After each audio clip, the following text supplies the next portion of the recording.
خادم الحرمين الشريفين الملك سلمان بن عبد العزيز آل سعود حفظك الله لخدمة الإسلام والمسلمين، أصالة عن نفسي ونيابة عن كل مسلم ينعم بالأمن والرفاهية في هذا البلد المعطاء، بل وعن كل مسلم باكستاني يعيش داخل بلده وخارجه، نعلن تأييدنا وفرحتنا بالقرار الحكيم والحاسم الذي اتخذتموه، حيث هبت المملكة ومعها دول التحالف لنصرة إخواننا المظلومين في اليمن بوثبة صارمة وقرار حازم وعملية عسكرية وصفت بعاصفة الحزم، فكانت اسما على مسمى، حيث رضع بها الحوثيون الرافضة المعتدون والمنقلبون على الرئيس الشرعي.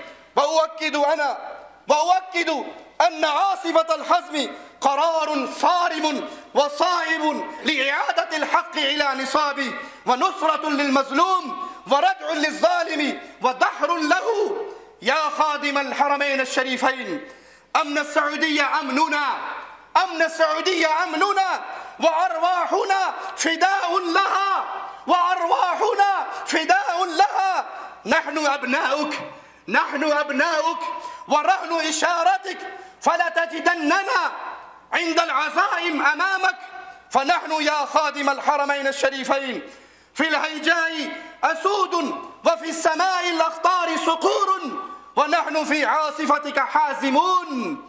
أسأل الله العظيم أن يحفظ خادم الحرمين الشريفين الملك سلمان، وأن ينصره ويشد عزره وإخوانه، وأن ينصر الجنود البواصل، وأن يدحر الحوثيين الرافضة.